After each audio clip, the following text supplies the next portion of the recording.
പറഞ്ഞു, അദ്ദേഹത്തിന് ഫീൽ ചെയ്തു എന്ന് പറഞ്ഞു. അക്ഷയ കേന്ദ്രം മാത്രമല്ല, നമ്മൾ എത്രയോ പ്രാവശ്യം പോലീസ് സ്റ്റേഷൻ അവതരിപ്പിച്ചിട്ടുണ്ട്. നമുക്ക് പോലീസുകാരെയൊക്കെ ബഹുമാനമാണ്.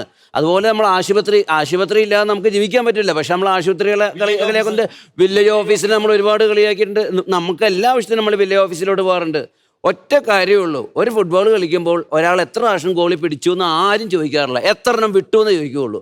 അതിനാണ് അതാണ് പ്രശ്നം. നമ്മളില് ഐറ്റം വേറെ നടത്തിയ പരിപാടികളിൽ എത്ര എണ്ണം നന്നായി, എന്തെല്ലാം കോമഡി ഉണ്ടെന്ന് ഇവിടെ ആരും പറയുന്നില്ല.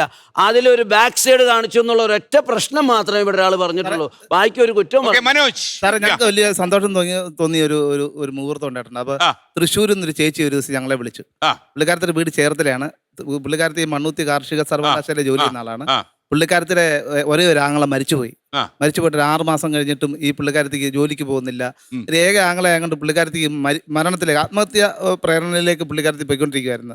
അങ്ങനെ ഇങ്ങനെ പുള്ളിക്കാരത്തിന്റെ മുടി നരച്ചു, പുള്ളിക്കാരത്തി ജോലിക്ക് പോകുന്നില്ല. അങ്ങനെ ഡിപ്രഷൻ ബാധിച്ച് പുള്ളി ഇങ്ങനെ ഇരുന്ന സമയത്ത് എൻ്റെ ഞങ്ങളുടെ ഒരു സ്കിറ്റ് അവിടെ ഒരു കൂട്ടുകാരി ഇവർക്ക് ഇട്ട് കൊടുത്തു. നീ ഇതൊന്ന് കാണടി എന്ന് പറഞ്ഞു. ആ ചേച്ചി ഒരു ദിവസം കൊണ്ട് ഞങ്ങളുടെ 10 സ്കിറ്റ് കണ്ടു. ആ ഒറ്റ ദിവസം കൊണ്ട് ആ ജീവിതത്തിലേക്ക് ആ പുള്ളിക്കാരത്തി തിരിച്ചു മടങ്ങി വന്നിട്ട് ഞങ്ങളുടെ നമ്പർ കാണിച്ചിട്ട് ഞങ്ങളെ വിളിച്ചു. ഇപ്പൊ ഞങ്ങൾ അവരുടെ സ്വന്തം ആങ്ങളെയും സ്വന്തം അനീതിയാക്കായിട്ട് ഇപ്പൊ ജീവിച്ചോണ്ടിരിക്കുക. ഞങ്ങൾ എപ്പോഴും വിളിക്കുകയൊക്കെ ചെയ്യും. ഞങ്ങൾക്ക് കിട്ടിയ ഏറ്റവും വലിയൊരു അംഗീകാരമാണ്. കാരണം ഞങ്ങൾ ചീത്ത പറഞ്ഞിട്ടുണ്ടെങ്കിൽ, ബൾഗർ പറഞ്ഞിട്ടുണ്ടെങ്കിൽ അങ്ങനെ ഒരാള് ജീവിതത്തിലേക്ക് തിരിച്ചു വരത്തില്ല. ഞങ്ങളെ കൊല്ലത്തേ ഉള്ളൂ. മാത്രമല്ല സാറേ, അതുപോലെ കുടുംബമായിട്ട് ജീവിച്ചിട്ട് അച്ഛനമ്മമാരെ കളയുന്ന അനാഥാലയം ഉണ്ടല്ലോ, അമ്പലപ്പുഴയിലുള്ള അച്ഛന്മാർക്ക് എന്നോട് സംസാരിക്കണമെന്ന് പറഞ്ഞിട്ട് അവിടുത്തെ നടത്തിപ്പുകാര് അവര് കുടുംബം പോയി എന്നെ കോണ്ടാക്ട് ചെയ്തു. അവരെ ഞാൻ നേരിട്ട് പോയി കാണാനിരിക്കും. ഇതുപോലെ സാറ് പറഞ്ഞതുപോലെ ഒരുപോലെ കുടുംബമായിട്ട് ജീവിച്ചവരാണ്. ഒരു സമയത്ത് അവരെ കൊണ്ടുപോയി അവിടെ കളഞ്ഞു.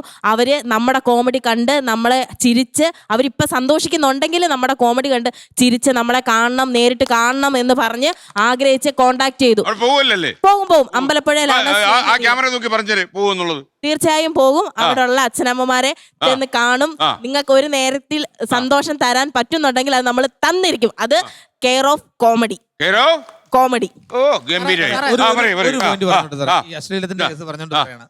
അപ്പൊ ഇപ്പൊ എനിക്ക് തോന്നുന്നത് ഞാൻ ഒരുപാട് സ്കിറ്റുകൾ ചെയ്തിട്ടുണ്ടെങ്കിൽ എന്നെ ഏറ്റവും കൂടുതൽ ആ ഒരു സമയത്ത്, അതായത് എനിക്ക് 10-15 വർഷത്തിന് മുമ്പ് ഒരു ഫസ്റ്റ് നൈറ്റ് എന്നുള്ള സ്കിറ്റ് ഞാൻ അവതരിപ്പിച്ചു. അപ്പൊ അതിന്റെ ഇതിവൃത്തം ഫസ്റ്റ് നൈറ്റ് ആണെങ്കിലും അത് ഫാമിലി ആയിട്ട് കണ്ടിട്ട് ഒരുപാട് പേര് എൻ്റെ അടുത്ത് നല്ല അഭിപ്രായമാണ് പറഞ്ഞത്. പലയിടത്തും ഞാൻ പ്രോഗ്രാം അവതരിപ്പിക്കാൻ എന്നെ വിളിച്ചതും ഞാൻ ആദ്യമായിട്ട് വിദേശത്ത് പോയതുമെല്ലാം ഈ ഫസ്റ്റ് നൈറ്റ് എന്നുള്ള സ്കിറ്റ് അവതരിപ്പിക്കാൻ വേണ്ടിയാണ്. അത് അത്രയും മിതത്വത്തോടു കൂടി എല്ലാവരും നിൽക്കുന്ന രീതിയിൽ, എല്ലാവർക്കും കാണുന്ന രീതി ചെയ്തു.